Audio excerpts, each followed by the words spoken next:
There, no. Takes the ball, moves All forward. it is running his own player. No. Just ran into him.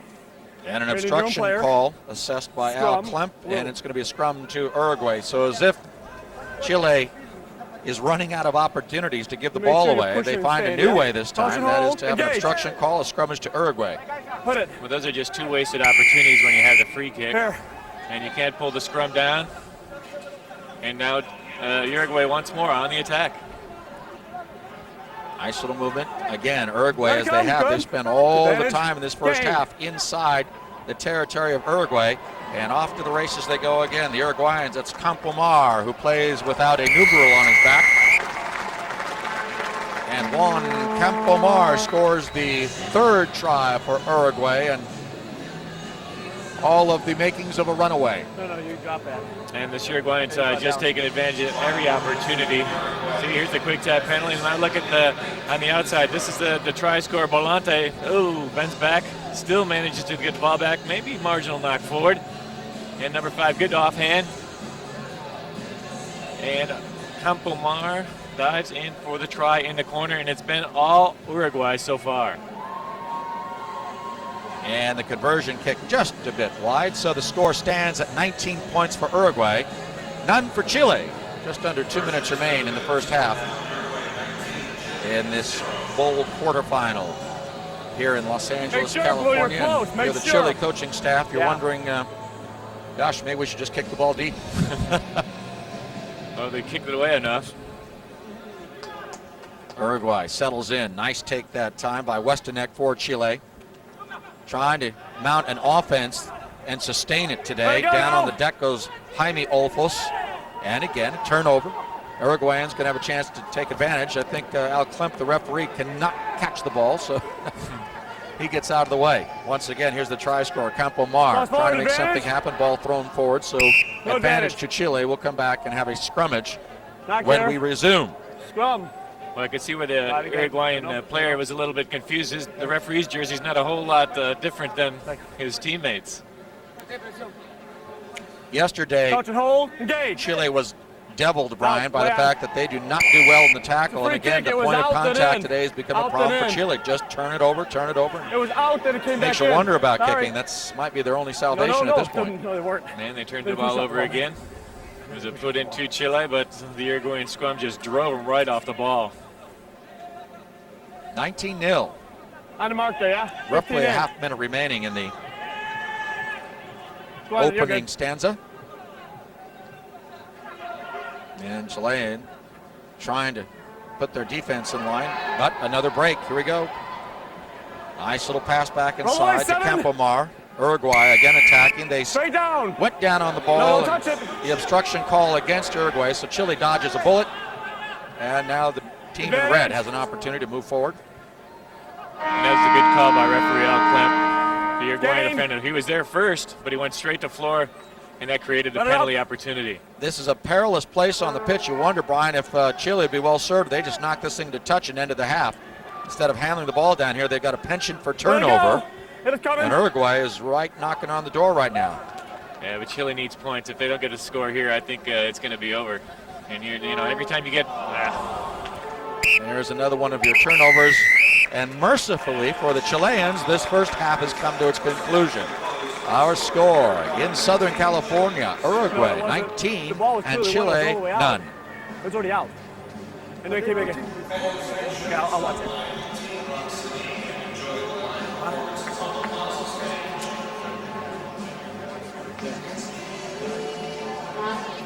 Yeah, Uruguay. Both of them come forward to the side, don't they?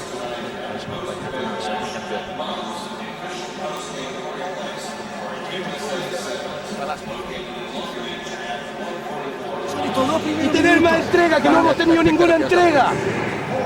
Tenemos que empezar a tatear y empezar a hacer jugar más la pelota, weón. Estamos todos planos y nadie rota sin la pelota. Pero pasa primero por una buena actitud. No podemos esperar cabeza, bien concentrado, 2 minutos y medio. Y cuando le hagamos un más, o pasen 2 minutos sin que nos hagan un try, se acaba. ¿Está bien claro? Es importantísimo. Esta primera pelota que recibimos es importantísimo. Agarrarla, bajarla y castigarla. ¿Está claro? Sacó un poquitito más largo. Peleásela, Juanchi. Peleásela, esa era para pelear. No venís viniendo para taclear. Dejalo que taclee otro. Si tenés el enano de la sacásela de arriba y te vas. Vamos, vamos, vamos, vamos.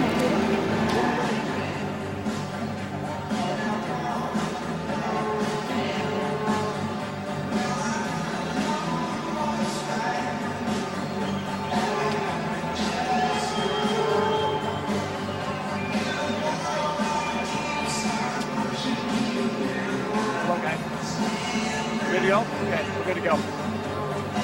Let's pick up the second half right now. Uruguay with a decidedly open to lead against Chile. Score 19-0 to start the second half. We had a chance to eavesdrop on Coach Felipe Puig at halftime, scream la pelota, so no matter what the language, every rugby coach is going to tell you the ball's the thing.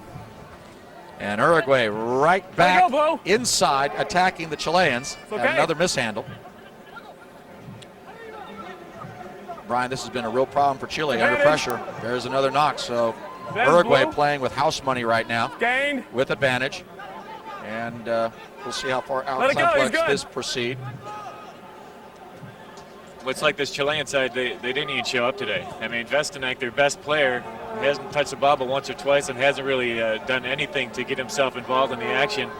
And it was interesting to see the coaches at the halftime. I mean, the Uruguayan coach was, you could tell he was just saying concentrate. Well, the Chilean boss was just frantic to get these guys going. How about Alfredo Delgado there? Found his open space, puts a little cross kick. Text out of the old days of rugby. Giuria.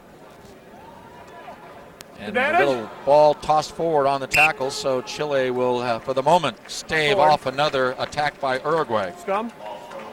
Well, the Uruguayan did the right thing. He tried to commit two players and then just get the ball offloaded, but just as he was about to do that, the Chilean came up with an arm, knocked the ball out of his hand, forced the knock on. But Chile's got to get something going on attack here, or this game is going to be over. They already have their work cut out for them. 5.5 minutes left, 19 points down. They need 3 tries. No, guys. Blue off. Blue. And they just haven't come close to looking like they have any mounted attack whatsoever. Well, we're going to have a substitution. Matías Arocena is on to the pitch for Uruguay. He's replacing Juan Campomar. Campomar has already scored a try today. So the first of substitutions for Uruguay. Perilous place for Chile is in their own end, particularly with the way they turn the ball over. So we'll see if they get it across the halfway line, and they do with a little bit of space and a little bit more. Chile with their first real opportunity with one to beat. It's Berté. Berté throws the pass away. However, it's gathered very nicely by Pizarro. Pizarro, nice little movement. Chile with their first chance at a try, and they're going to get there. One, Pablo Panat, try Chile. Well, the Chileans needed a try, and that's exactly what they got. It was a beautiful run down the sideline. Finally got their act together, and they made a little bit of hard work at it towards the end, but got the try nonetheless. Here's the number 5, Cristo Berta. He's the one who made the big break. Passes it behind his players, but Hernan Pizarro was there in support. Another just fling pass, and this time they skirt the tackle, and number 9, Juan Pablo Panat scores the try. Cristobal Berté with the conversion at the conclusion of this try. So it's 19-7 in favor of Uruguay. And Berté showed that some of these guys have wheels on this Chilean side. And another guy that's got to get involved is number 7, Cristobal Vestanek. Conti with the original take on that kickoff. Uruguayans go down to tackle. This time it's Baldomir. Offsides there. It's advantage. Chile caught offside, so again, Uruguay with the advantage as they make their break. That time brought down is Pereira.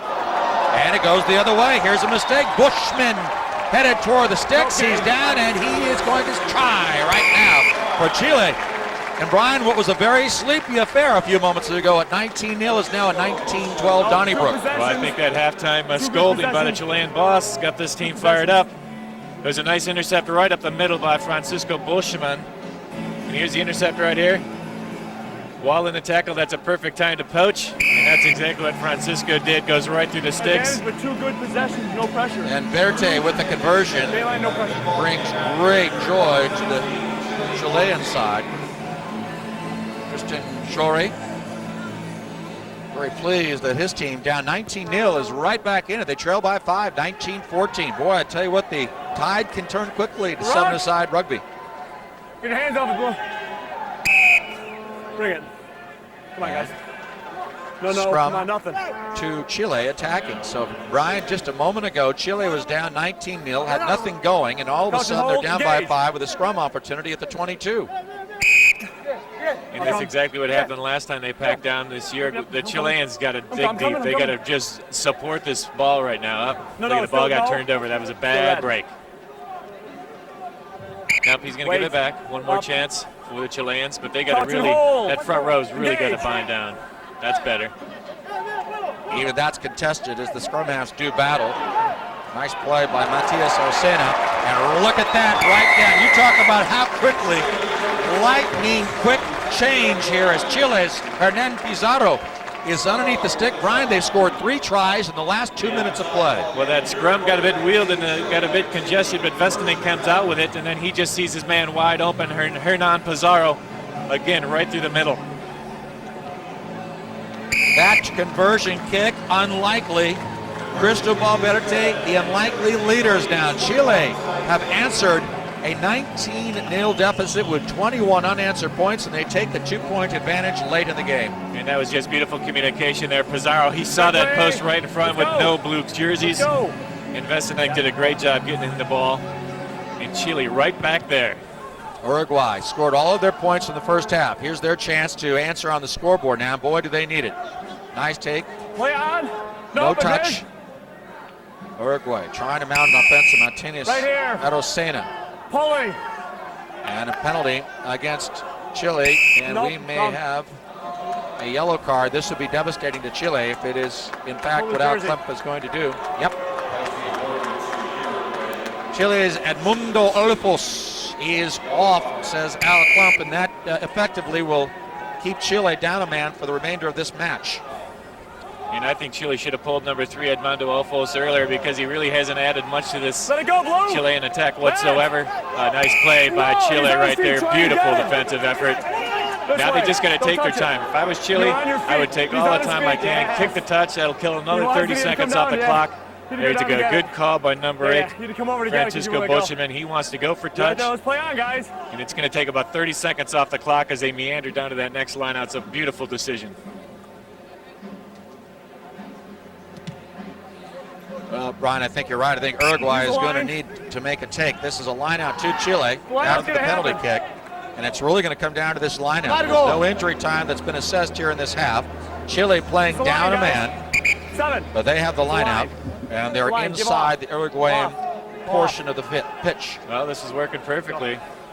Just kill all the time you can. All they got to do is control this and get into touch.